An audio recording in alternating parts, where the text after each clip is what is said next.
Salut à tous, c'est la NZ Dark. Aujourd'hui, on est avec Bastien qui a fait top 4 au DAC Tournament la semaine dernière, le week-end dernier.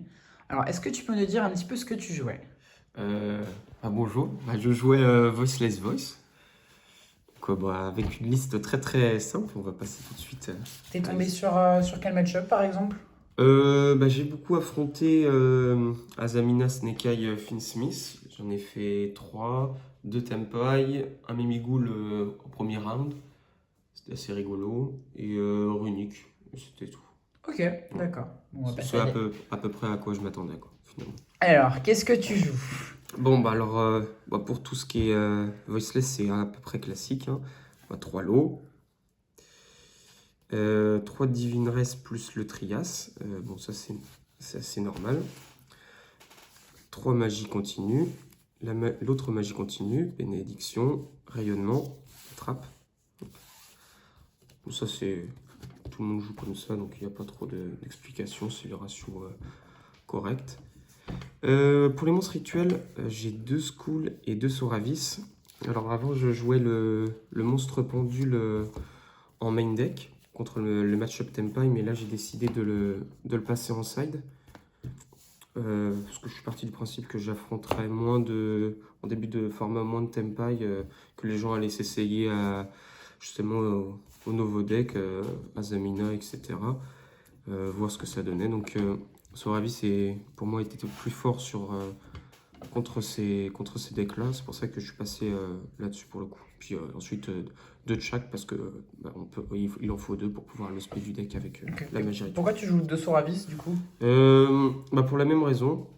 S'il y en a un parce que parfois, très souvent, tu as envie de le tuto pour dodge les impermes, les effets qui ciblent sur tes monstres. Et donc c'est bien d'en avoir un en main. Après, ça fait aussi des niveaux pour faire des invocations rituelles. Et c'est bien d'en avoir un dans le deck, justement, pour soit le spé avec, vous allez le voir, le vieux papy, que du coup j'ai remis dans le deck, avant je le jouais plus, pour pouvoir le spé, et également pour le spé avec la magie rituelle, encore une fois. Donc voilà pourquoi on en a deux. Avant je jouais un Soravis et un Pendule Graphe, parce que au-delà de 4, ça commence à faire beaucoup de monstres rituels qui sont pas vraiment invocables dans la main. Du coup, 4 c'est le ratio à peu près correct d'Engine Requirement. Enfin, voilà. Le vieux papy, je l'ai remis justement parce que je suis parti du principe que j'avais envie de finir toujours mes boards sur Ravis en plus de School. Donc voilà pourquoi je l'ai rajouté. J'aime pas vraiment la carte. C'est très souvent une carte un peu morte en main si on la pioche. Et même le fait de recycler ces magies rituelles, bon, et ces magies classiques, en général, quand je le fais, je suis un peu triste, mine de rien, parce que ça veut dire qu'il faut enlever la magie rituelle dans le cimetière. Et du coup, on se rend plus exposé au breakboard. Et voilà, c'est une petite faiblesse que la carte crée, quoi. Mais bon, euh, pour le coup, pour l'event, ça ne m'a pas posé problème. J'ai pas subi justement le choix de le jouer. Donc ça, on verra pour les prochaines fois. Ensuite, 3 Saphira. On peut la jouer à 2 ou à 3. Là, vu que je joue à 45 cartes, je me suis dit, et après les tests que j'ai fait, qu'à 3, ça permettait de l'open assez souvent et d'avoir un bon ratio entre engine et non-engine. Donc à 3, c'est ce qui me semblait correct. Donc très bonne carte, hein, de toute façon, pour débuter le combo. 2 prières parce que c'est obligatoire. 3 c'est pas possible et 1 c'est pas possible non plus. Voilà, pas grand chose à dire. Un Magna, juste parce que pour moi ça rentre dans l'engine. C'est un complément. En une phase, tu peux tuto soit la Saphira, soit un Soravis en fonction de ce que tu as besoin. Et même post-side, tu peux tuto le pendule graphe si tu as décidé de le rentrer en go second. Même si je crois pas que ça m'est peut-être arrivé une fois contre le match-up Tempai. Oui. Parce que même si go first, je rentre le pendule graphe dans tous les cas. Les bestiaux, j'en ai pas joué autre que Magna. Je pensais pas que ça allait avoir beaucoup d'impact. Et je pense que j'ai eu raison. J'ai pas senti le besoin d'en jouer plus. On parlera de toute façon d'une engine plus en détail après. Ensuite, pour le support rituel, bah, 2 préparations, pas 3, et pas de pot de prospérité non plus. Parce que, bon, pot de prospérité, ça s'explique parce que j'ai beaucoup de cartes qui vont me permettre de piocher. Préparation des rites, seulement 2, parce qu'à 45 cartes, la probabilité d'en open 2 ou d'en piocher une supplémentaire euh, est assez élevée. Donc ça peut rendre la carte un peu morte parfois. 2, c'est très très bien. Et ça évite de... Parce que je joue également 3 Saphira, et ça sort trop facilement la prière du deck, et il faut pas en avoir... il faut toujours en garder une dans le deck, ou pas, du moins pouvoir résoudre les cartes, quoi. Ensuite, je jouais Nanjine Nadir. Bon, bah, très très beau Nanjine, hein. De toute façon, les cartes sont vraiment très très fortes, avec les bonnes cibles dans l'extra deck pour piocher, pour break le board. C'est à la fois un extender, un starter. Voilà. Je pense que c'est ça qui m'a carry le plus dans le deck. Hop. À la fois en go first et en go second, je le cut jamais du tout. Pour le Nanjine, j'ai fait le choix de faire un mixte entre Entrap et Board Breaker. J'ai fait le choix de ces 9 Entrap.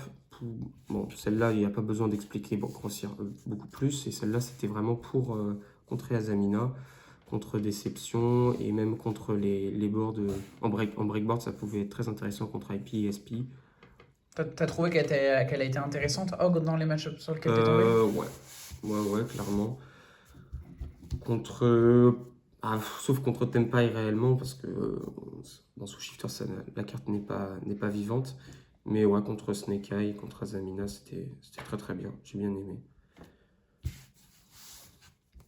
Et du coup, je suis parti du principe aussi que les gens allaient jouer plus de... On allait être dans un format N-Trap, et que très peu de board breaker. Même les joueurs Tempai ne jouaient pas à board breaker pour le coup. Du coup, mon take sur la line-up de Non-Engine que les gens allaient jouer, bah, s'est révélé correct. Pour moi, TTT était une très bonne carte. À chaque fois que je l'avais, je pouvais la résoudre. Donc, je n'ai pas été déçu de la mettre en x3. Quand je l'openais, la carte, je pouvais toujours la faire. Donc, regarder la main me permettait de gagner en go first, et même piocher 2 parfois. Ça me permettait de débrick des mains si j'en avais le besoin. J'ai mis Callby en main, justement parce que j'avais peur des shifters, des drôles qui traînaient. Et bah, la carte est suffisamment forte pour être introduite en main. En go first aussi, enfin, je veux dire offensivement, en go first très intéressante.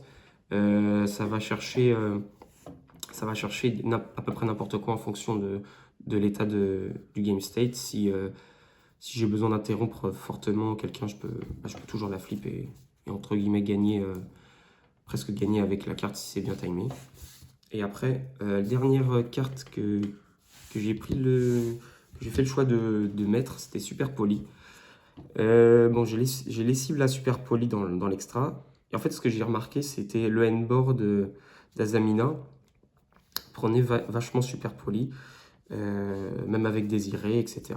La carte, et même contre les match-up un peu plus aléatoires, il y a toujours moyen de la résoudre correctement. J'ai entre guillemets des bonnes discards à envoyer au cimetière, donc ça ne me dérangeait pas trop.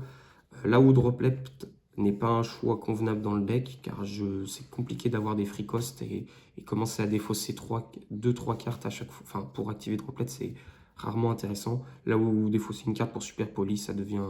Enfin, c'est pas du tout gênant. Et bon, la carte a été très très bien et à la fois très très nulle, parce que mon dernier match en top, je pense que j'étais fatigué, j'avais pas trop bien dormi. Je l'active et je vérifie pas mes cibles dans l'extra deck. Et là, je voulais faire Garura sur un board très très simple, hein. Il y avait Snake Eye Ash et Snake Eye Poplar. Et donc, si je résolvais Super Poly, bah, c'était gagné. Malheureusement, j'avais envoyé mon Garura au cimetière avec Nadir. Donc, je suis obligé de résoudre la Super Poly. Et la seule cible valable, c'est Mid Dragon. Donc, j'ai dû fuse, j'ai dû fuse mon board pour faire Mud Dragon. Donc c'était un peu ridicule. On a beaucoup rigolé avec mon adversaire. Bon, du coup, j'ai perdu. Mais bon, mis à part ce petit détail en game, bah, la carte très très bien. J'ai beaucoup aimé. Je pense que je vais continuer à la jouer. Pour l'extra deck, bon, il n'y a pas grand-chose de particulier, hein. Il y a comment dire, une line-up de lignes génériques. Bon, Dynamundo, parce que bah, dans le deck, c'est très très bien. Les cartes très très fortes en grind, comme en first turn, si j'ai besoin d'augmenter le handboard. Requiem, bon, Anima, pardon. Bah, s'il y a besoin de voler un monstre, s'il y a besoin d'avoir un magicien sur le terrain. SP, bon, on connaît. Ça, c'est que si je me fais une perme sur l'eau, si j'ai un. Dans certains setups, ça peut être bien. Sous Shifter, c'est deux cartes qui me permettent de jouer avec Bénédiction. Enfin, très très fortes les cartes. Après, en cible, ah oui, j'avais également du coup l'Ange du Chaos que j'ai pu sortir plusieurs fois. Très bonne carte, j'aime beaucoup. Très très forte. Puis même, ça fait un body pour les niveaux. Enfin, on peut même, il y a même des lignes de play où on le fait. Ensuite, on l'envoie au cimetière pour faire une invocation, une invocation rituelle. Du coup, il est dans le cimetière. Du coup, on peut proc Maximus pour l'invoquer en le bannissant. Enfin, ouais, la carte, bon, elle est bien, quoi. Dans tous les cas, pas besoin d'épiloguer. En cible comment dire, à Nadir, j'avais pas mal de cartes. Bon, Garura, du coup, pour piocher et ne pas l'avoir dans l'extra deck pour super poli. Très très important. Nice. 2 NTS, parce que c'est pas une fois par tour. Ferrijit, c'est un Garura mais en plus nul. Herald pour tuto à peu près ce qui nous manque dans la main. Et Omega, Omega très très fort. On peut remettre une des cartes, c'est pas un effet rapide, mais on peut remettre une carte dans le cimetière, dans le deck. C'est pas une fois par tour, donc si on l'envoie plusieurs fois au cimetière, on peut le faire plusieurs fois. On peut renvoyer les NTS dans notre extra deck pour les refaire. On peut renvoyer les princesses, on peut renvoyer des magies, la magie Azamina, on peut faire pas mal de choses. On peut bidouiller, enfin ça peut être très très fort contre certains decks. Ça en go second, j'ai envoyé ça généralement en go second et ça en go first, 3-3. Voilà. Et puis je pouvais mixer en fonction de ce que j'avais besoin. Et du coup, trois cibles à super poli. Garura, Mid-Dragon, Dracostapelia. Alors j'avais mal étudié comment dire, les cibles à super poli. Maintenant, je pense que je vais jouer à la place cette carte Azamina en cible justement quand l'adversaire finit sur l'autre Azamina plus Désirae. C'est plus intéressant de faire celle-là, surtout qu'elle a un effet à l'invocation, parce qu'en général, quand tu gères le Désirae, juste après, il gère ton body que tu as généré. Donc, j'avais pas trop, je pense que j'avais pas trop réfléchi non plus. Donc, à terme, maintenant, c'est celle-là que je joue dans tous les cas. Bon. Sinon, Dragon et Garura, j'ai pu les résoudre contre à peu près à chaque fois que j'avais la super police, c'était résolvable. Même contre Tenpai, c'était bien. J'étais content. Ça marche juste pas quand il est dans le cimetière, quoi. Ben, moi, comme jeu. Et du coup, j'ai cut Typhon pour mettre lui en extra. Lui, pour moi, c'est presque entre guillemets auto-win contre Tenpai si j'arrive à l'invoquer. Donc je l'invoque avec le rituel pendule graphe. C'est presque auto-win et ça simplifie énormément le match. Enfin, pour moi, c'est la carte clé du match-up. Et ouais, j'ai enlevé Typhon parce que je trouvais pas que ça avait vraiment d'impact. Enfin, vraiment, c'était vraiment très intéressant au vu des decks que j'allais rencontrer. Voilà pour le main et l'extra. En side, j'ai mis Meul Chermi, Purlia, parce que j'avais pas Fuvalos et je ne pense pas l'acheter. La carte est au-dessus de mes moyens, je pense. Purlia, je l'ai sorti, je pense que je l'ai sorti quasiment dans tout. Je l'ai rentré à chaque fois que j'allais second, je pense. Sauf peut-être contre. Je l'ai pas mis contre Mimighoul et contre Tenpai non plus. Voilà, mais sinon, contre Snake Eye, j'étais très content de l'avoir. Ça m'a permis de piocher de l'engine, du non-engine. J'ai rajouté d'autres board breakers, Evenly et des RNM. J'avais peur de tomber quand même contre un Yubel, contre des Yubel, c'est pour ça que je les ai rentrés. Au final, il y en avait quelques-uns, mais je passais au travers. Donc bon, les cartes sont pas suffisantes pour contrer Yubel, mais ça peut simplifier, coupler à autre chose. Voilà. Des RNM, chaque fois que je la piochais, j'étais content. Evenly, je l'ai pas vu. Je l'ai pas vu, je l'ai pas rentré à chaque fois. Parce que ça fait quand même beaucoup de cartes à rentrer. En général, ce que j'enlevais, c'était l'Engine Diviner. Ça fait 4 cartes. Et après, je cutais un peu plus d'Engine. Donc je perdais en consistance, mais j'augmentais mes chances de break le board. Euh, Après réflexion, je pense que je vais garder des RNM en side. Evenly, peut-être pas, parce que j'ai un peu Nadir qui fait office de breakboard et il faut juste arriver à negate ce qu'il y a sur le terrain pour pouvoir résoudre Nadir correctement. Voilà pour le breakboard. Un duster contre les match-up runiques. Labyrinthe aussi, j'avais un petit peu peur de voir des labyrinthes. Au final, j'ai juste affronté un runique. La carte, je ne l'ai pas pioché, mais bon. De toute façon, c'est une one-off. Contre runique, toujours 3 hurluberlus et contre des decks aléatoires s'il y a besoin, mais c'était surtout contre runique. Runique Whitewood, j'avais un peu peur. Je l'ai résolu, puis ça m'a bien aidé. Même contre Runique, je la rentrais couplée à Purulia, parce que j'avais vraiment envie de la piocher. C'est presque, entre guillemets, instant win. Enfin, ça réduit énormément son follow-up. Il va avoir très peu de name Runique en main après, s'il peut pas résoudre sa fontaine. Donc, dans le match-up Runique, je rentrais les deux. Après, en fonction contre Snake Eyes, je rentrais pas forcément drôle en fonction de la variante qui jouait. Ensuite, les 2 cartes de Go First. Je pouvais rentrer drôle également en Go First. Les 2 cartes de Go First, parfois anti-magie parce que j'ai quand même un peu peur des breakboards, des droplets, des RNM, etc. Bon, ça me fait toujours un peu peur. Surtout que je joue pas dans Jane Smith pour negate les choses comme ça. Donc, quand je l'ai pioché, je crois que je l'ai activé 2 fois. Les 2 fois, j'ai gagné. Donc, sympa. Petite floodgate des familles. Et le pendule graphe, c'est essentiellement pour le match-up Tempai. Dès qu'il active une magie, je l'annule. Je mets le Odai, enfin le Meteor Burst, je l'invoque. Et on peut dire que c'est presque GG win à ce niveau-là. Et puis voilà, c'est tout. C'est tout pour moi. Ok, est-ce qu'il y a quelque chose que tu changerais dans ta decklist, hormis la fusion qu'on a vue tout à l'heure, peut-être?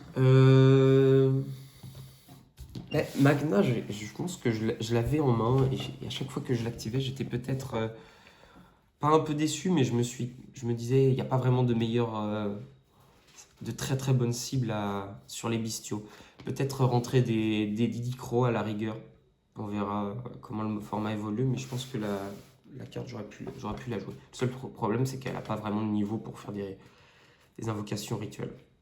Mais non, je suis très content de ce que j'ai fait. Les DRNM, les événements en side peut-être à voir, à varier. Rajouter peut-être une option au time. Même si j'en ai pas du tout eu besoin, mais je sais qu'à Lille, j'en avais eu besoin de pouvoir gagner au time, mais là, j'en ai pas. Ok, t'es content de ta perf? Ouais, quand même, je suis content. Ok, félicitations Bastien pour ton top 4 Merci. et à bientôt sur la NZ Arc. Au revoir!